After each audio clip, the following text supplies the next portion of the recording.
बोलेंगे ना जब।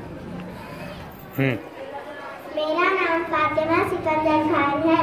मैं 5वीं जमात की तलबा हूँ।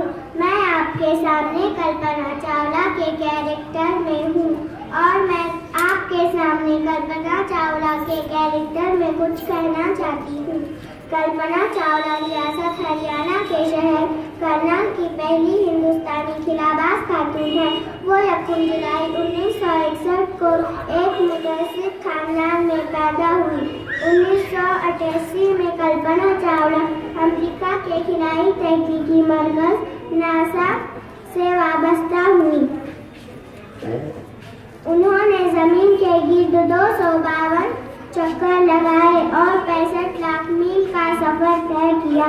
कल्पना चावला दूसरी बार 16 जनवरी 2003 को अमेरिका खिलाई शटल कोलंबिया के जरिए खिला में गई।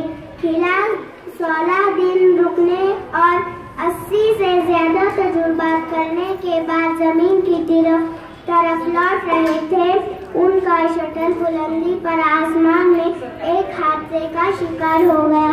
इस हादसे में उनकी मौत हो गई। उन्होंने आसमान की सैर का जो ख्वाब देखा था वो पूरा हुआ। उनका ये कौल सच साबित हुआ।